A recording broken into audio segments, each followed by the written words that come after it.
இல்ல அசம்பிளில சொன்னாரு. அசம்பிளில இதுக்கு முன்னாடி பண்ணவன விடவே மாட்டேங்க. என்ன கேட்டா அவர் ஸ்டாலினை விட்டுருவாரா ஒப்பனவனு சொல்றேன் கலரு ஸ்டாலினை விட்டுருவா போல. ஆனா சுத்தி இருக்கிற அவங்களுடைய எல்லாத்தையும் போட்டு இது பண்ணுவாரு. அவன் பேரனே விட கூடாது என்ன கேட்டா. 2 கோடி எங்களுக்கு சொன்னது சவுக்கு சொல்ற மாதிரி படிக்கிற பையனை உங்களுக்கு எங்களுக்கு வந்துச்சு 2 கோடி. அப்படி இல்லடா. சரி ஒரு நிமிஷம் நம்ம எல்லாம் இப்போ ஒரு டிவில ஒரு நம்பரா இருக்கும் இதுவா இருக்கும் இல்ல ஃபாலோ பண்றதுனால நம்ம இவ்வளவு பேசுறோம். நம்மள ஒருத்தன் யாராவது இப்ப சிஎம் வரான்னு சொல்றேன் சும்மா சொல்றேன். ஒரு காமன் மேன்ல இப்ப இங்க பேசுற யாரோ ஸ்பீக்கர்லயோ இல்ல கீழே லிசனர்ல யாரோ ஒருத்தர் சிஎம் ஆனா கூட அவங்க அது சிஎம் சீட்டு வேறடா எடுத்தோடனே பண்ண முடியாது. நீயே போய் உட்காந்தாலும் இப்ப நீ சொல்றியா அவனை தூக்கி போட்டு சங்கில பிரிக்கணும் உன்னாலே பண்ண முடியாது. பண்ணா சீட்டு போயிடும் இல்ல வேற ஏதாவது வந்துட்டு ரொம்ப தப்பு பண்றாங்கன்னு சொல்லிட்டு ஒரு பேர் ஏதாவது ஒண்ணு வரும். அதனாலதான் நம்மளால பல்ல கட்சின்னு இருக்காது. சும்மா தூக்கி யாரா போட சொன்னாங்க. அவனுங்க ஆல்ரெடி 1000 தப்பு பண்ணி வச்சிருக்கானுங்க. எல்லாம் அபிஷியல் ப்ரூஃபோட மாட்டோனுங்க. உள்ளுக்குள்ள காம்ப்ரமைஸ் பண்ணிப்பானுங்க. இப்போ டிஎம்கே இருந்தப்போ எவனுமே உள்ள போகல. காம்ப்ரமைஸ் பண்ணி இவனுங்களே விட்டுக்கினானுங்களா? அப்படி விடவே கூடாது. தூக்கி போட்டு சங்குலே மிதின்னு மிதிக்கணும். அப்படி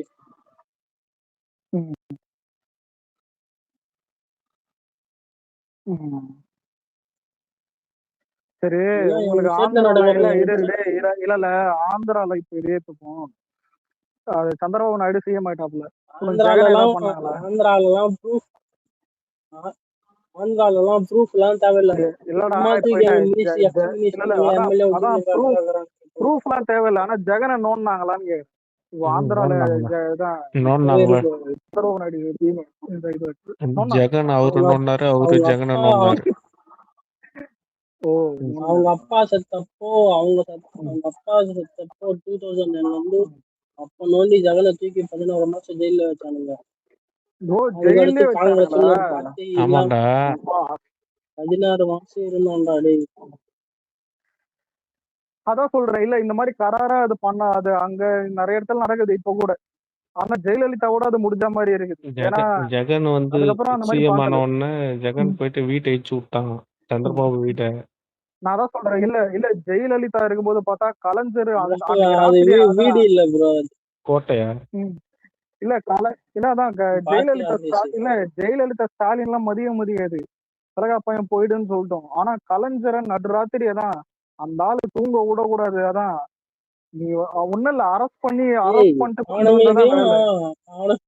அவனுக்கெல்லாம் ஒரு ராத்திரி சிவராத்திரி மாதிரி இருக்கணும்.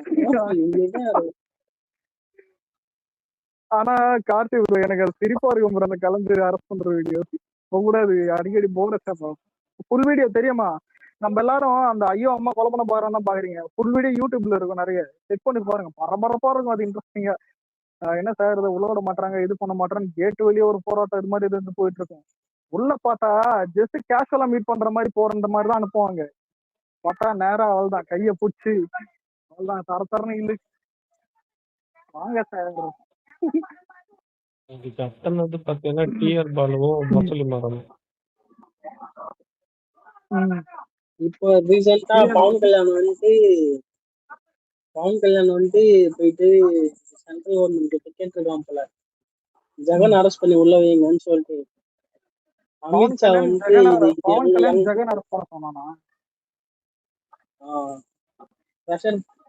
ஸ்டேட்ல இவனுங்க சென்ட்ரல்ல இவனுங்க தானே. பவன் கல்யாண் டே லாஸ்ட் டைம் அவன் ரூலிங்ல இருந்தப்ப இவனுக்கு சும்மா போயிட்டு கேட்டிருக்கான் இது மாதிரி ஜெகன் அரெஸ்ட் பண்ணி உள்ள வைங்க அதை கேஸ் எடுக்கலாம் நல்லா சொல்லிட்டு. அமித்ஷா வந்துட்டு என்ன சொல்ற சும்மா இரு நீ சந்திரபாபு நாயுடு நம்மளாம் இருக்காத எங்களது வந்து கிரெடிபிலிட்டி. அவன் வந்து லாங் டேர்ம் ஃப்ரெண்ட்ஷிப் வர பாலிடிக்ஸ்ல எப்பவுமே எல்லாருமே நண்பனும் லாங் டேர்மா ஃப்ரெண்டாவும் இருக்கிறது எதிரியாவும் இருக்கிறது. மூடிட்டு வேலையை மட்டும் பாடுறா நீ தேவையில்லாமலாம் வராத. அதை தூண்டி விட்டது இவன் தூண்டி விட்டுருக்கான். இந்த பைத்தியக்காரன் போயிட்டு கேட்டிருக்கான் அமித்ஷாவும் மோடியும் காது மேல வச்சு வெளில போட நான் ஏன்னு சொல்லி அனுப்பியிருக்கானுங்க. நீ அவன் பக்கம் போகாத, அவன் திரும்ப ஜெயிச்சு வந்தான்னா உன்னை முடிச்சிருவான். ஆமா அது உண்மையில அது ஏன்னு தெரியாது. இது இதான் ஒரு இப்போ இது ஒரு சந்திரபாபு 1 இல்ல வீக் அதான் ஸ்பீச் இல்ல டாபிக். இல்ல இப்ப கலரு இப்ப ஜெகன் இடத்துல நான் இருக்கேன்னு எடுத்துப்போம், நான் சும்மா ப்ரோ விட மாட்டேன் போகல. அலெக்ஸ் ஒரு நிமிஷம். கலரு ப்ரோ சொல்லு ப்ரோ. ஜார்ஜ் ரெட்டி கதை தெரியுமாடா? ஜாதி ரெட்டியா ஏதோ ஜார்ஜ் படம் ரெட்டியா? புரியல. ஜார்ஜ் ரெட்டின்னு ஒரு கதை இருக்கு உங்க ஏரியால, தெரியுமா? உங்க ஸ்டேட்ல ஜார்ஜ் ரெட்டினா எதை மீன் பண்றேன்னு எனக்கு தெரியலையே. ஆயுத எழுத்து படம் பாத்தியா? ஆயுத எழுத்தா? இல்ல இல்ல, அதான் கேள்விப்படுறேன். இப்பதான் கேள்விப்படுறியா? சரி, நாளைக்கு கூகுள் இது பண்ணி ஏதோ பேர் இல்ல ஏதோ அதான் இது இல்ல இங்கேயோ கேள்விப்பட்டிருக்கேன் ஜாதி ரெட்டி, இங்கேயோ கேள்விப்பட்டிருக்கேன். நாளைக்கு கூகுள் பண்ணி அந்த ஹிஸ்டரியை ஃபுல்லா படி. உங்க ஊர்ல இருக்கிற இல்ல மொத்த அது இருக்கட்டும். ஆனா ஆனா ஒண்ணு சொல்லிட்டேன், இதுல இருந்து உங்க ஊர்ல இருக்கிற மொத்த அரசியல்வாதிங்க லிஸ்டும் அதுல இருக்கும் அந்த கேஸ்ல. ஜாதி ரெட்டின்னு ஒரு கேஸ் இருக்கு. ஆமா, ஜார்ஜ் ரெட்டின்ட்டு ஒரு கேஸ் இருக்குது, அதை எடுத்து படி. அதுல இப்ப இருக்கிற அரசியல்வாதிங்க எல்லாரோட ஆக்டிவிட்டிஸும் அப்போ இருக்கும் அதுல. ஒன்னும் இல்ல, சரி, அது ஆயுத எந்த மாதிரி எழுத்து கேஸ் உங்களுக்கு? இல்ல ஆயுத ஜாதி கேஸா இல்ல ஆயுத எழுத்துல சூர்யா கேரக்டர் தான் ஜார்ஜ் ரெட்டி, ஓகேவா? அவனை வந்து காலேஜ்லயே வச்சு போட்டாங்க. அது ப்ரோ நீ சொல்றது ரத்த சரித்திரமா ப்ரோ? இல்ல ரத்த சத்திரம் இல்ல, இது ஜார்ஜ் ரெட்டின்ட்டு இது கேஸ் போட்டு பாரு, கூகுள் பண்ணி பாரு, தெரியும். தெரியல. இது அந்த டைம்ல ஏதோ வரலாறு போல. இது அந்த டைம்ல அந்த படம் தான் இது. நான் ஸ்கூல்ல காலேஜ் படிச்சுட்டு இருந்தேன் அப்போ. இது வந்து ரொம்ப இம்பார்ட்டன்டான கேஸ். இதுல வந்து இவனோட ஜெகனோட அப்பா சந்திரபாபு நாயுடு எல்லாரோட இதுவும் இருக்கும் அதுல. அந்த பயோகிராஃபி எல்லாம் இருக்கும். அந்த அந்த டைம்ல அந்த நக்சலைட்டு அந்த டைம்ல அந்த ஃபேக்ஷன் அப்பெல்லாம் அதிகமா இருக்கும். ஃபேக்ஷன் இல்ல யூத் காங்கிரஸ்ல இவனுங்கெல்லாம் சேர்ந்து என்ன பண்ணானுங்கன்னு ஒரு கேஸ் அது. எல்லாருமே யூத் காங்கிரஸ்ல இருந்து வந்தவங்க. அவங்க 2 பேரும் ஒண்ணா இருக்காங்க காங்கிரஸ்ல. 2 பேரும் இளைஞர் காங்கிரஸ்ல இருந்தாங்க 2 பேரும், சந்திரபாபு நாயுடும் ஒய்எஸ்ஆர். அதுக்கடுத்து என்டிஆர் பார்ட்டி ஸ்டார்ட் பண்ணதுக்கு அப்புறம் இவங்க வெளில ஒய்எஸ்ஆர் மட்டும் இல்ல, இப்போ அந்த இது தெலுங்கானா சிஎம் வந்தார், அவர் பேர் என்ன பேரு அதுக்கு முன்னாடி? ரேவந்த் ரெட்டி. கேடிஆர். அவரும் வந்து அதுல தான் இருந்தாரு, யூத் காங்கிரஸ்ல. இவங்க எல்லாருமே இவங்க எல்லாருமே ஒரே ஒரு பார்ட்டி தான், காங்கிரஸ் மட்டும் தான் இருந்துச்சு அப்போ. ஆமா காங்கிரஸ் தான் ஃபர்ஸ்ட். ஆமா காங்கிரஸ் பார்ட்டியே இல்ல, காங்கிரஸ் மட்டும் தான் இருந்தது. அதனால தான் என்டிஆர் வந்தாரு, என்டிஆர் அடிச்சாரு அந்த இடத்துல. காங்கிரஸுக்கு எதிர்க்கட்சியா தான் வந்து காங்கிரஸ் ஆக்டிவ்.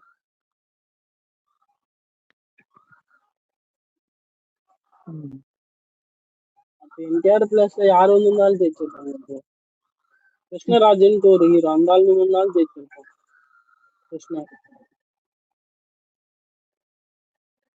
சரிண்ணா, ஜூனியர் என்டிஆர் அங்க சிஎம் ஆகிறதா கான்ட்ரிபியூஷன் இருக்காங்க கமெண்ட் செக்ஷன்ல. இந்த கொடுமை வேற. ஆமா இப்ப ஜூனியர் என்டிஆர் கட்சி ஆரம்பிக்க போறோம். ஆமா ஃபேன் மீட்லயும் பார்த்துருந்தேன், ஜூனியர் என்டிஆர் வந்து அடுத்து சிஎம் ஆக போறேன், பவன் கல்யாண் மாதிரி கட்சி ஆரம்பிக்க போறேன், அடுத்ததான் ஜூனியர் என்டிஆர் அடுத்த சிஎம் இல்லைன்ற மாதிரி பேசியிருந்தாங்க.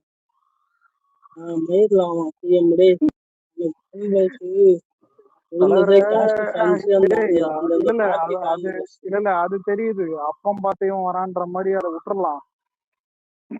நம்ம ஊர்ல ஃபீல் ஆகுதுடா, இந்த ஆள் எதுக்குதான் ஜெயிச்சான்னு சொல்லிட்டு. யாரு தளபதியா? தங்கமே தளபதி இல்ல உண்மையிலே நம்மளே அப்படி ஆக்கி விட்டுருவானுங்க. ஏன் தெரியுமா? ஒருத்தர் ஜெயிஸ்டார்னா அதை சொல்லுவானே, போர்டு ஆனா போர்டு மட்டும் ஆடணுன்ற மாதிரி, அவர் ஜெயிஸ்டார்னா அதை விட்டுருணும். அதை பார்த்து ஆசைப்பட்டு எத்தனை பேர் தான் பின்னாடி வந்துட்டு இருக்கான்ற மாதிரி. தெலுங்குல இருந்து தமிழ்ல சொல்லவே தெரியல, தமிழ்ல லிஸ்ட் அதிகமா போகுது. எனக்கு இதெல்லாம்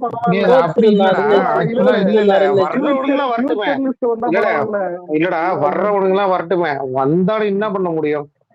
என்ன ஃபாலோ, தளபதி வந்து ஃபாலோ மட்டும் தான் பண்ண முடியுமே தவிர மத்தபடி வந்து தளபதி கூட எவனும் வரவும் முடியாது. ஒரு நிமிஷம் யாரும் கூட கம்பேர் பண்ணாதீங்க. இப்போ மேட்டர் என்னன்னா, அவனுங்க தள்ளே மண்ணாடி கொட்டிக்கிறானுங்க. இதுதான் பெரிய தப்பு. இது எப்படி இருக்குதுன்னா சரிங்க இப்ப பிரபாஸ் அங்க அங்க நின்னா பெரிய ஆயிடுவான் அங்க அங்க எலெக்ஷன்ல ஏதாவது ஜெயிப்பானா? கரெக்ட். இது எப்படி பிரபாஸ் படம் ஃபர்ஸ்ட் டே காட்சி நல்லா இல்லைன்னு வச்சுக்கோ, அடுத்த 12 மணி ஷோக்கு டிக்கெட் ஃபுல் ஆகாது. அததான் ராஜா சாப் ராஜா சாம்லாம் மேட்ரு என்னன்னா consistency, fan base, family audience இதை வந்துட்டு ஒரு மனசார நேசிக்கணும். அது ரொம்ப ரேர் ஒரு டைமண்ட் மாதிரி அது ரேர் இருக்கிறது. இந்த ஆளு ஜெயிச்சு சிஎம் ஆயிட்டதுனால இந்த ஆளுக்கு இவனுங்களுக்கு எல்லாம் இவ்வளவு ஆசை வந்துச்சு. அதான் சப்போஸ் இந்த ஆள் தோத்துருந்தாருன்னு வன்மத்தை கக்கிருப்பானுங்கடா, வன்மத்தை கக்கிருப்பானுங்க அவனுங்க. புரியுதா இல்லையா? நம்மளே கைய கால பிடிச்சிருப்பானுங்க. அதான் என்னடா பண்றானுங்க. நம்ம அப்ப நமக்கு கொஞ்சம் கஷ்டமா இருந்திருக்கும், நம்ம அதை டிபெண்ட் பண்ணி வந்திருப்போம். ஆனா இருந்தாலும் கண்டிப்பா திரும்ப சினிமாக்கு வந்திருக்க மாட்டேன். ரெண்டாவது நான் உண்மையிலேயே ஒண்ணு கணிச்சேன் தெரியுமா? நான் ஒண்ணே ஒண்ணு மட்டும் கணிச்சியா, நான் எல்லார்கிட்ட சொன்ன ஒரே ஒரு விஷயம் என்ன தெரியுமா, அந்த ஆளுக்கு ஈகோ மட்டும் கிளாஸ் ஆயிடுச்சுன்னு ஏன் அந்த ஆளு எந்த லெவலுக்கு வேணா போயிடுவாப்ல கொடுத்தா. அதனாலதான் வந்து இப்ப வரைக்கும் அப்படியே இருக்காப்ல. சரி இருங்க, இல்ல சரி அப்ப ஜெய் சார்ல திரும்ப ஏதாவது ஒரு ஒரு என்ன சொல்றது சண்டே ஏதாவது ஷூட்டிங் ஒரு கேமியோ படம் ஏதாவது பண்ண சொல்லுங்க. இந்த ஒரு நாள்ல முடியற மாதிரி ஏதாவது ஒரு வேற ஏதாவது சும்மா அரசியல் படமே பண்ணலாம் மேடா. அதான் சிஎம் ஆயிட்டார்ல, ஒரு கேம்பெயின் படம் அரசியல் படம் பண்ணலாம், தப்பு இல்ல. ஜனநாயகன் மாதிரி ஒரு படம் பண்ணலாம். பவன் கல்யாண் இல்ல எனக்கு புரியல அலெக்ஸ், அதுக்கு எங்க அண்ணனா பவன் கல்யாணம் கண்டிப்பா படம் பண்ணிருக்கோம். இல்லங்க பவன் கல்யாணம் வந்து அவன் தற்கூரி மாதிரி தெரிவாங்க. அவனுக்கு அரசியலுக்கு சம்பந்தம் இல்லாத மாதிரி அவன் ஓஜி எல்லாம் நடிச்சு அது வேற. நம்மளால அப்படி பண்ண மாட்டாரு. இதுக்கப்புறம் லோகேஷ் கூட அந்த மாதிரி எல்லாம் நடிக்க மாட்டாருன்றான். ஒரு அரசியல் கேம்பெயின் மாதிரி ஒரு படம் இல்ல வேற ஏதாவது ஒரு 2 மணி நேரம் எதிர்பார்க்கிறேன். நாங்க அரசியலே சினிமா மாதிரி தான் காட்டிட்டு இருக்கோம். இன்னைக்கு பார்த்தல இல்ல உண்மை என்னன்னா ஒரு நிமிஷம் இல்ல ரியல் ஃபுட்டேஜ் எடுத்து நல்லா ஆட் பண்ணி 2.5 மணி நேரம் கட் பண்ணி அதையே சின்ன தியேட்டர்ல விட்டுலாம். எனக்கு கேட்டா ஒரு பயோபிக் மாதிரி ஒரு ரியல் அந்த டாக்குமெண்ட்ரி மாதிரி படத்தோட கிளைமேக்ஸ் அந்த ஒழுங்கா ஒரே நிமிஷம் எல்லாருக்கும் ஒண்ணு சொல்றேன். ஒண்ணும் இல்ல, இன்னும் ஒரு 10 வருஷம் கழிச்சு போட்டோம். 10 வருஷம் கழிச்சு ஒரு புக் படிக்கிறாங்க ஒரு ஸ்கூல் புக்ல என்ன முதலமைச்சர்னு பேர் வந்து தெரியுமா? முதலமைச்சர் பேர் வந்ததுல ஒரு லெவலுக்கு மேல 2026 முதலமைச்சர் அப்படின்னு ஒண்ணு வரும் தெரியுமா அந்த புக்ல, விஜய் அப்படின்னு. எனக்கு அதெல்லாம் வந்து உண்மையிலேயே சொல்றேன், எனக்குலாம் அப்படி உள்ள இருக்குது, சீரியஸா சொல்றேன். அதான் கலர் எனக்கு இவரை பார்த்தா நிழல்கள் வருகிறார். என்ன இல்லடா டே அதெல்லாம் உண்மைடா கார்த்தி. நீ வந்து இங்க பாரு, நீ இந்த வேணா பேசிட்டு போ, பட் அது உண்மைதானடா. கார்த்திக்கு தெரியல, கார்த்தி ரொம்ப தப்பா பேசுற. நீ சொன்னா கரெக்ட், நீ சொன்னா கரெக்ட். கார்த்தி பாருங்க, கார்த்தி கோட்டோ கார்த்தோ ஒரு கார்த்தி சொல்லு இல்ல கேட்டுட்டு தான் இருக்கேன். அது கரெக்ட். அவரு நீங்க பேசதானே கேட்டேன். அவரு வந்து கலர் யாரு இவனு அலெக்ஸ் யாருன்னே தெரியல. ஆனா இல்ல இல்லடா எனக்கு வந்து ஸ்பீக்கர் கேட்கல. எனக்கு ஸ்பீக்கர் என்ன காட்டுதுன்னா 3 பேர் காட்டுது. ஒரு நிமிஷம் இல்ல ஒரு நிமிஷம் இருங்க. ரியல் ஃபுட்டேஜே ஆட் பண்ணலாம். மாநாடு ஆரம்பிக்கிறதுக்கு முன்னாடியே ஒரு அதான் ஸ்டார்டிங் அந்த கட்சி தொடங்கின வந்துட்டு வீடியோ, மாநாடு இருக்கிற மொத்த ஸ்பீச் எல்லாத்தையும் வந்துட்டு அதாவது ரொம்ப எல்லா ஸ்பீச்சையும் அங்க ஆட் பண்றதுன்னா எப்படி ஃபுல்லா ஆட் பண்றது இல்ல, கட் பண்ணி எடிட் பண்ணி. இப்ப எப்படி இந்த ஜனநாயகன்ல வந்துட்டு அந்த கிளைமேக்ஸ்ல அந்த இரும்பு அப்படியே தட்டும் போது அங்க அப்படியே போலீஸ் மாறும் பாத்தியா ஒரு எடிட், அந்த மாதிரி வந்துட்டு அப்படியே கூஸ்பம்ஸ் எடிட் மாதிரி நிறைய பண்ணி படத்தோட கிளைமேக்ஸ்ல வந்துட்டு ஏன் அனிருத்த பிஜிஎம் போடுவாங்க இந்த இதுக்கு? அவன் சும்மாவே தான் கத்துவான். அதான் சொல்றேன், பக்காவா இருக்கும் படத்தோட கிளைமேக்ஸ். அந்த பதவி ஏற்பு படத்துல இருக்கிற மொத்த டெக்னீஷியனுமே மொத்தமா அணிலாவே இருக்காங்க. கண்டிப்பா இல்ல ஒரு 2 மணி நேரம் படம் இல்ல அந்த அந்த 2.5 மணி நேரம் அதுக்கு மேலேயே எடுக்கலாம், அதுக்கு மேலேயே இது பண்ணலாம். எனக்கு மட்டும் இதோ இல்ல சத்தியமா சொல்றேன், இத பண்ணி விட்டேன்னு எடுத்துக்க. இன்னொன்னு நம்ம ஆள் ஸ்பீச்சே டப்பிங் பண்ணி பாக்குறானுங்க. அதான் அந்த ஏஐல வந்துட்டு வாய்ஸ் சேஞ்ச் பண்ணி டப் பண்ணி வந்துட்டு பாத்துட்டு இருக்கானுங்க. இறக்கி விடலாம். சரியான கான்செப்ட் இது எவன் சத்தியமா இது எனக்கு தெரிஞ்சு நிறைய வாய்ப்பு. யாராவது இதை எடுத்து இல்ல வெயிட் பண்ணு, நெக்ஸ்ட் சட்டசபையில ஃபன் இருக்குது. நேத்து இவரு வேற சொல்லியிருக்காப்புல. இல்ல இல்ல அதுக்கு அது ஈகரா வேற வெயிட் பண்ணிட்டு சட்டசபை இருக்கேன் மச்சான். ஈகரா வெயிட் பண்ணிட்டு இருக்கேன்டா. நெக்ஸ்ட் சட்டசபைக்கு வெயிட் பண்ணிட்டு இருக்கேன் நானு. எல்லாரையும் போட்டு பொழக்க போறாப்ல. ஒரு நிமிஷம் இல்ல அது ஓகே. சட்டசபையில இருக்கிறது வந்துட்டு தியேட்டர்ல இது பண்ணக்கூடாது. பதவியேற்பு விழா வரைக்கும் கிளைமேக்ஸ்லயே முடிச்சிடணும். அந்த டாக்குமெண்ட்ரி இருந்தா பதவியேற்பு விழா அந்த இதுல ஒரு டாக்குமெண்ட்ரியில. ஆமா அசம்பிளி அடுத்த மாசம் தானே அடுத்த வரப்போதா? மாசம் ஃபர்ஸ்ட் வீக் முடிஞ்சதுக்கு அப்புறம் வரும். ஆகஸ்ட் 5th இல்ல ஆகஸ்ட் 5th போட்டிருந்தாங்க. ஆகஸ்ட் அடுத்த மாசம் தான்டா. அதான் 5ஆம் தேதி. இன்னொரு வாரம் இதுல இன்னொரு ஒரு ஹைலைட் இருக்கு. மனுஷன் வந்து கமிஷனர் ஆபீஸ் மேல வந்து கொடியேத்தினார்ல, இந்த வாட்டி வந்து இங்க சட்ட இதுல ஏத்துவாரு செக்ரட்டரியேட்ல. ஆமா ஆகஸ்ட் 15. இதுல வேற ஜனநாயகம் 15 ஜனநாயகம் கிளைமேக்ஸ பார்த்துட்டு எல்லாம் இல்ல ஒரு ஜனநாயகம் கிளைமேக்ஸ் பார்த்துட்டு எல்லாருமே இது போட்டிருந்தாங்க. ஒரு சிஎம்க்கு டார்கெட் பண்ணல. ஆகஸ்ட் 15 நார்மலா இந்த கைதிகள் எல்லாம் ரிலீஸ் பண்ணுவாங்களா, அந்த டிஎம்கே எம்எல்ஏ அவனா லாக் பண்ணீங்களா? வாய்ப்பில்ல. இன்னும் வேற யாருன்னா ஒருத்தரவனா உள்ள அனுப்புறதுக்கு ரெடி ஆகுறோம். வெளியெல்லாம் விடுற மாதிரி இல்ல. மார்க்கண்டேவா அவனே அந்த பேரு போட்டு வெளியே விடுங்க அவனே. மார்க்கண்டேலாம் வெளியே வர்றதுக்கு வாய்ப்பே இல்லடா. அவங்களாம் உள்ள வச்சு சமாதி கட்டுறதாண்டா பிரச்சனை. சமாதி கட்டு ஐயா ஓஸ்டத்துக்கு உள்ள வச்சிருவாங்க ஐயா. அந்த சிஎம் மாதிரி கிடையாது இந்த சிஎம். இருக்கிறதுலே வந்துட்டு இவரு ஆல்ரெடி 2 லோட்டா உள்ள விட்டு வச்சுக்கிறாரு.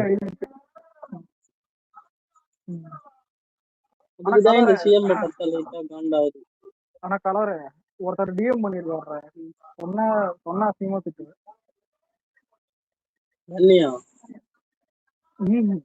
பவன் கல்யாண் சிஎம் ஆகிட்டு டைட்டில் கார்டு போடுவாரு. எந்த நம்பிக்கையிலடா இதெல்லாம் டிஎம் பண்றீங்க? டைட்டில் கார்டு போடுவாரு. அந்த தெய்வத்தை அப்படியே மேல ஸ்பீக்கர்ல ஏத்து பவன் கல்யாண் சிஎம் ஆயிட்டு உனக்கு டைட்டில் கார்டு போடுவோம். ஆமா சீஃப் மினிஸ்டர். அதான்டா அந்த தெய்வத்தை அப்படியே மேல ஏத்து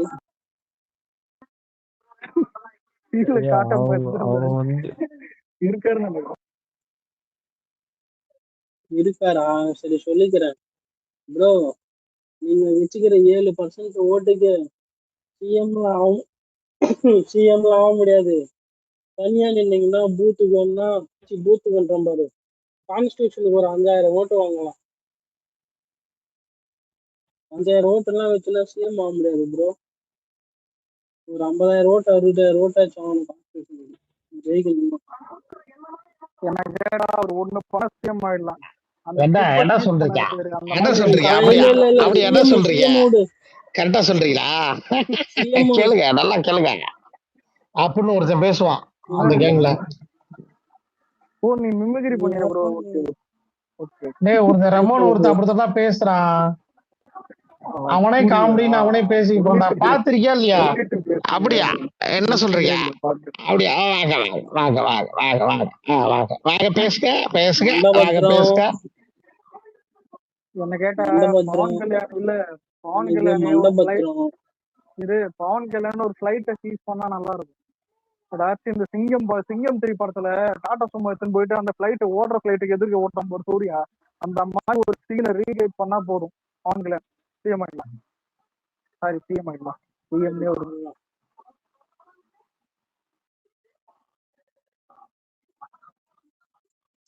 ஆனா கலர் உங்க ஊர்ல சங்கிங்க அதிகமா கம்மியா? அதாவது பிஜேபி சப்போர்ட்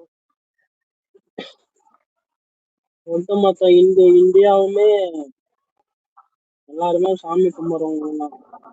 சாமி கும்பிடுறவங்கலாம் சங்கி கிடையாது. பிஜேபி சப்போர்ட்டர் கேட்டேன். பிஜேபி சப்போர்ட்டர்னா பிஜேபிக்கு ஊர்ல எத்தனை % ஓட்டு இருக்கு? 1% ஓட்டு கூட இல்ல. அதிகமா கம்மியா தமிழ்நாட்டுல தான் 18% என்ன வாங்கி வச்சிருக்காங்க. அப்ப யாரு ஒரு சங்கம்? உண்மையில என்னடா தமிழ்நாட்டுல எனக்கு ஒரு டவுட் ரொம்ப நாளா தமிழ்நாட்டுல பிஜேபி காரங்க அதிகமா கூட்டாங்க. தமிழ்நாட்டுல எம்பி எலெக்ஷன்ல 12% வாங்கி வச்சிருக்காங்க. கூட்டணியோட 18% வாங்கி வச்சிருக்காங்களா? அப்ப யாரு ஊர்ல சங்கம் அதிகம்? ஐயோ அந்த கேள்வி கேட்கவே கூடாதுயா. ஏன்னா இல்லையா நீ தமிழ்நாட்டுல சங்கி அதிகமான்னு கேட்க கூடாது. ரீசன் என்னன்னா இங்க சாமியை கும்பிடுறவன் தான் அதிகம். சரியா? வடநாட்டுலதான் வந்து சாமியை வச்சு அப்ப அரசியல் எதுக்கு பண்ணுவானுங்க. பிஜேபி ஓட்டு போட்டாங்களா? இல்ல அப்படி இல்ல சாமி இதுல இல்ல ப்ரோ, உங்களுக்கு பொலிட்டிக்கலா பாக்கணும் பிஜேபி. இல்ல சங்கிய பத்தி தான் BJP சொல்றேன். அதான் சொல்றேன், ஓட்டு பிஜேபி காரன் தான் அதை வச்சு அரசியல் பண்ணுவானே தவிர மத்தபடி நம்ம பசங்க யாருமே பண்ண மாட்டானுங்க. அந்த மாதிரி இது வரைக்கும் நடந்ததும் கிடையாது. கோயம்புத்தூர்லயே இல்ல ஒரு நிமிஷம், நான் கேட்டது கோயம்புத்தூர்லயே ஒரு சில இடத்துல ஒரு நிமிஷம், கோயம்புத்தூர்லயே ஒரு சில இடத்துல பிஜேபி தான் திரும்ப திரும்ப ஜெயிப்பாங்க. உங்களுக்கே தெரியும். இங்க ஹரி ஒருத்தர் ஹரி bro, அவருக்கே எனக்கு கேட்ட கலாய்ப்பாங்க. அதான் அண்ணா மட்டும் இல்லைன்னா உங்களுக்கே திரும்ப பிஜேபி தான் ஜெயிச்சிருக்கோம்னு ஒரு சில இடத்துல ஜெயிப்பாங்க. ஆனா எத்தனை என்ன சீட்டு கேட்டா கொடுத்தீங்க? பிஜேபி 28 சீட்டு கொடுத்தீங்களா? 28 35 சீட்ல இருந்தாங்க பிஜேபி. தமிழ்நாடு. ஆனா பிஜேபியால சாமி கும்பிட்றவங்க எல்லாம் சங்கீனம் ஆகி போச்சு. ஹிந்தி தெரியாது. ஆனா சாமி கும்பிட்றவங்க சங்கீனம் ஆக்குனது டிஎம்கே காரணம். அது எல்லாருக்கும் தெரியும். டிஎம்கே மட்டும்தான் அந்த வேலையை பாக்குறான். சவுத் ஸ்டேட்ல எவனும் அந்த வேலையை பாக்குறான். ஏன்னா ஏன்னா வெறும் அவங்க சாமி தமிழ்நாட்டுல கும்பிட மட்டும்தான் அந்த வேலையை பாக்குறானுங்க. ஏன்னா அவங்க சாமி கும்பிட மாட்டாங்களாம். கொஞ்ச அவங்க நாள் வீட்டுல இல்ல கொஞ்ச நாள் அண்ணனவே உள்ள இழுத்து விட்டானுங்களே. கோயிலுக்கு போயிட்டு வந்ததுனால அண்ணனவே இல்ல இழுத்தானுங்களே. இல்லையே, திருச்செந்தூர் கோயிலுக்கு போயிட்டு வந்தப்பவே பெரிய அண்ணன் பத்திரிகைகளை கட்டி இழுத்தானுங்களே முன்னாலேயே. தவிர ஆனா ஒண்ணே அவனுங்களால இழுத்தானுங்களே உள்ள தவிர விர்ச்சுவல் வாரியர் உள்ள அவனுங்களால வர முடியல. அது ஒண்ணுதான் மேட்ரு. உள்ள வந்தா பாந்து தள்ளிடுவாங்க. இல்லைங்க, ஒரு எக்ஸாம்பிள் சொல்றேன். நம்ம அண்ணன் சின்ன வயசுல இருந்தே அதான் கோயிலும் போவாரு சர்ச்சும் போவாரு. அவர் சர்ச் அதிகமா இது பண்ணி தான் அவரு என்ன வேணா சொல்லுவாங்க. அவரு என்ன வேணா பண்றாரு, அது அவர் பர்சனல். ஆனா இப்ப யாராச்சும் அந்த டாபிக்க பேசுறாங்களா? சங்கி கிங்கின்னு சொல்லிட்டா யாருமே பெருசா பேசுறது இல்ல. இப்ப அந்த டாபிக்கா எங்கேயுமே பேசுறது இல்ல. சோசியல் மீடியாலும் சரி, மீடியாலும் சரி, எங்கேயுமே சங்கி கிங்கின்ட்டு யாருமே பெருசா பேசுறது இல்ல. ஏன்னா நம்ம ஆட்சி வந்ததுல இருந்து அதை ஒழிச்சிட்டோம். நாயங்கதான் உள்ள வந்ததுல இருந்து நம்ம ஒழிச்சிட்டோம். இல்ல இருங்க, நம்மளுக்கு இருந்த நல்ல மேட்டர் என்னன்னா, அம்மா ஹிந்து அப்பா கிறிஸ்டியன் இருந்தது. இவனுங்க தான் எடுத்த உடனே அது ஒரு இது பிராண்ட் பண்ண முடியல. ரெண்டு பேரும் ஒரு இதுவா இருந்தா பிராண்ட் பண்ணிருப்பானுங்க. இவரு இது அப்படின்னு இவரே அதான் இப்போ இல்ல என்ன கிறிஸ்டின் இப்போ நிறைய பேர் நினைச்சுன்னு இருப்பானுங்க. அந்த மாதிரி உண்மையான பேரே அதான் இது இல்லை. அந்த மாதிரிதான் தமிழ்நாட்டுல மதம் பார்க்க மாட்டானுங்க ப்ரோ. ஆனா தமிழ்நாட்டுல ஜாதி பார்ப்பானுங்க. அது கொஞ்சம் பாக்குறது இருக்கதான் செய்யறானுங்க. அதுவும் மாறல. இது எப்படின்னா, மதத்துல நம்ம வந்துட்டு காலர் தூக்கி விடுறோம்ல, ஜாதியிலையும் தூக்கி விடுற மாதிரி அது ஃபியூச்சர்ல ஆகும். இல்லையா அதையும் வந்து இல்ல ஓப்பனா ஒண்ணு சொல்லட்டுமா, அதையும் வந்து அண்ணன் வந்ததுக்கு அப்புறம் ஓரளவுக்கு ஒழிச்சிட்டாப்ல. நீ சொன்ன தெரியுமா அந்த ஜாதி பாக்குறது, அதையும் ஒரு நிமிஷம் இல்ல அது கரெக்ட். இல்ல ஐயா, இப்ப உங்க வீடு இன்னும் வந்து இன்னும் யார் தெரியுமா இந்த பெரியார பத்தி பேசுறானுங்க தெரியுமா? பெரியார பத்தி பேசுறவனுங்க தான். இல்ல இருங்க, பெரியார விடுங்க. இல்ல இப்போ என் வீடு சென்னை தான், பிறந்து வளர்ந்ததும் சென்னை. எனக்கு தான் இது ஏன் சொல்றேன்னா, ஜாதி பேரு கூட எனக்கு முழுசா தெரியாது. நிறைய பேரு அப்படிதான் வளர்ந்தேன். என் காலேஜ் டைம்லயும் அப்படிதான் இருந்தோம். நம்மளுக்கு தெரியாது. அப்புறம் தான் நம்மளுக்கு இப்ப ட்விட்டர்ல பழகும் போது, அப்புறம் பசங்க கூட நல்லா இப்ப வெளியூர் பசங்க கூட எல்லாம் பேசும்போது தான் தெரியுது அங்கெல்லாம் என்னென்ன நடக்குது, என்னென்ன பண்றானுங்க. அவனுங்க எல்லாம் நிறைய சொல்லுவானுங்க. அப்பதான் இப்பெல்லாம் இதுவாதான் நடுவுல இல்ல ஒரு டைம் ஒரு நிமிஷம் வாட்ஸ்அப்ல எனக்கும் கலர்லாம் சண்டை வந்துருவேன். என்னன்னா, நான் ஜாதி எல்லாம் இல்ல இங்க தமிழ்நாட்டுலன்னு அவன் இருக்குன்னு. ஆனா உண்மையிலேயே இருக்குது அது. அப்ப எனக்கே அப்புறம் தான் அது புரிஞ்சுது. ஆனா நம்ம அது இருந்துச்சு, அதாவது இருக்குன்னு சொல்லாதயா, இருந்துச்சு. பட் இப்ப வந்து அது எல்லாத்தையும் உடைச்சு விட்டுதான் கம்மியா இருக்கு. அதான் சொல்றேன், முன்ன விட இப்ப கம்மியா இருக்குன்னா அது ரீசன் இல்ல தளபதி விஜய் வந்ததுனால எலெக்ஷன்ல உங்களுக்கு வந்துட்டு கம்மியா இருக்கு. அது ஓகே, எலெக்ஷன்ல ஜாதி பார்க்காம ஓட்டு போட்டுருக்காங்க, அது ஒரு முதல் படி. ஆனா இன்னும் அந்த ஜாதி பாக்குற பைத்தியக்காரனுங்க ரீல்ஸ் போடுறானுங்க, ஒரு மாதிரி கேவலமா பிஹேவ் பண்றவங்க எதுனா செய்யறானுங்க. நான் ஒரு புலித்தின்னு நினைக்கிறவன் இது வாரானுங்க, அந்த மாதிரி ரீல்ஸ் போடுறவங்க எதுனா செய்யறானுங்க. அதெல்லாம் அழிய முடியாது. அதான் ஒரு படத்துல சொல்ற மாதிரிதான் ரோபோட் ஒரு நிமிஷம் இல்ல உங்களுக்கு ஏஐல ரோபோட்டை கண்டுபிடிச்சு அந்த ரோபோட்ல வந்துட்டு உங்களுக்கு ஒரு ஸ்விக்கியில டெலிவரி பண்ணாலும் அந்த ரோபோட்டை அனுப்பி வச்சவன் யாரு, அவன் கான்டாக்ட்ல பாரு, அவன் தான் நாயுடுவா கெட்டியாரா மொழியாரா இந்த மாதிரிதான் பார்ப்பானுங்க. சத்தியமா அது என்னைக்குமே அழியாது. 2100 ஆனாலும் இவனுங்க அது அழியவே இல்லையா. அது தெரியல ப்ரோ. அது தமிழ்நாடு ஆனா டே பை டே கொஞ்சம் குறைஞ்சிட்டே வர்றது நல்ல விஷயம் தான். இன்னைக்கு தளபதி வந்து குறைச்சாரு, எலெக்ஷன்ல குறைச்சு விட்டாரு. ஐயோ அது இன்னும் ஒரு குறைஞ்சிருயா? திருப்பியும் அது குறையணும். இல்ல இந்த ஆட்சி முடியறதுக்குள்ள, அதான் அதாவது இந்த ஆட்சி முடியறதுக்குள்ள இந்த ஒரு 5 வருஷத்துல அது ஃபுல்லா கம்மியாயிருயா. எனக்கு நம்பிக்கை இருக்கு, ஆமா. அண்ணன் மேல எனக்கு நம்பிக்கை இருக்கு, இன்னொன்னு அவ்வளவுதான். முக்கியமா இல்ல ப்ரோ, நான் முக்கியமா இது சோசியல் மீடியால பரவவே கூடாது. ஏன் இதை சொல்றேன்னா, இப்ப தெரியாம கேக்குறேன், முன்னாடிலாம் காலைல எந்திரிச்சு டிவி பார்ப்போம், எல்லாரும் காலைல எந்திரிச்சு டிவி பார்ப்போம். இப்ப காலைல எந்திரிச்ச உடனே போனை பாக்குறோம். போன்ல ஜாதி இதெல்லாம் அதிகமா அண்ணாந்து பரவக்கூடாது. சேர்க்காதீங்க. இதெல்லாம் அதான் இல்லடா, உங்களுக்கு ஆகாது அதான் ஆகாது, விலங்கா இதுக்கப்புறம் ஜாதி ஆகாது. அலெக்ஸ் அதான் சொல்றேனே, அலெக்ஸ் 5 அதான் வருஷத்துக்குள்ள இல்லைங்க, இதுக்கு அது எந்த எல்லாமே மூட்டை அதான் முடிச்சு ஒரு கட்டிடுவானுங்க. நிமிஷம் இல்ல ஒரே நிமிஷம் இல்லையா இல்ல ஒரே ப்ரோ. இப்ப நிமிஷம் நான் ஒரே வந்து நிமிஷம் ஒரு நிமிஷம் இல்ல நான் ரஞ்சித்தை திட்டுவேன், மாரி செல்வராஜை திட்டுவேன். அந்த டைம்ல ஸ்பீக்கர்ல ஒருத்தன் வந்து எதுக்கு ரஞ்சித் மாரி செல்வராஜை திட்டுற, எங்களை அடக பாக்குறியா அமுக பாக்குறான்னு கேட்டான். அப்பதான் ஒண்ணு கேட்டேன், என்ன வேணா பண்ணு, சினிமால அதை சேர்க்காது. அதே நேரத்துல வந்துட்டு நான் அவனுக்கு சொன்னேன், அரசியல்னு வரும்போது இவனுங்க பாரு கேவலமா ஒண்ணு பண்ணுவானுங்கன்னு. ஆனா அந்த டைம் அவனுக்கு எக்ஸ்போஸ் ஆகல, இப்ப எக்ஸ்போஸ் ஆகணானுங்க.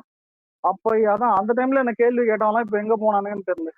திரும்பவும் அதான் சொல்றேன், இங்க ஜாதியை வச்சு அவனும் முன்னிறுத்தி ஒண்ணும் புடுங்க போறது இல்லை. அவன் சம்பாதிப்பான் நல்லா, மாரி செல்வராஜன் நல்லா சம்பாதிக்கிறான், அதான் ரஞ்சித்தை நல்லா சம்பாதிப்பான். நான் ஒண்ணு ஆனா சொல்லட்டுமா? அவனுக்கு இல்ல சப்போர்ட் அரசியல் பத்தி கொஞ்சம் பண்ணவங்க பேசுவோம். இருப்பாங்க. இல்ல ஓப்பனா சொல்லட்டுமா? இந்த ஜாதியை பத்தி பேசினவன் எல்லாருமே யாரு தெரியுமா? மெயினா வந்து அமைச்சர் ராஜ்மோகன் அவர்களை பத்தி தான் பேசினானுங்க. பேசுனது ஃபுல்லா என்ன பேசினானுங்க தெரியுமா? அவனுங்களே இல்ல அவனுங்களே சொல்றேன், இல்ல நான் சொல்றேன் கேளுங்க. ஆம்ஸ்டாங் ஒருத்தர் இருந்தாரு, பகுஜன் சமாஜ்னு ஒரு கட்சி இருக்கு தெரியுமா, மம்தா பானர்ஜியோட. அந்த கட்சியில வந்து இருந்து என்ன பண்ணாரு, அவங்களுக்கே ஓட்டு போடாதவனுங்க தான் நம்மளை பத்தி பேசினவனுங்க, புரியுதா? சோ அப்படின்ற பட்சத்துல அவங்க பேசுறானுங்க, அவங்க எழுதுறானுங்கன்றத பத்தி எல்லாம் கணக்கில் எடுத்துக்கூடாது. மெயினா வந்து இந்த வந்து அமீர், அதுக்கப்புறம் வந்து ரஞ்சித், இவனுங்க பேசுறதா கணக்கிலே வச்ச கூடாது நம்ம. ஏன்னா அவனுங்க எல்லாம் என்னன்னா, அவனுங்களுக்கு உண்மையா இருக்கவங்களே ஓட்டு போடாதவனுங்க. அவனுங்களை பத்தி பேசி நம்மளுக்கு என்ன ஆக போகுது? தேவையில்லாத டாபிக் இதெல்லாம். அவனுங்களை பத்தி நம்ம பேசவே கூடாது முதல்ல. ஏன்னா இவனுக்கு தான் இன்ன வரைக்கும் என்ன பண்றானுங்க அப்படின்னா, இந்த இதுல இருந்துதான் வந்தவங்க. ராஜ்மோகனை பத்தி என்ன பேசுறாங்க தெரியுமா? இந்த கட்சியில இருந்தாருன்றது எனக்கு இப்பதான் தெரியும், அவர் வந்து ஏன் மேல வந்து பேசல அப்படின்னு பேசுறானுங்கல்ல.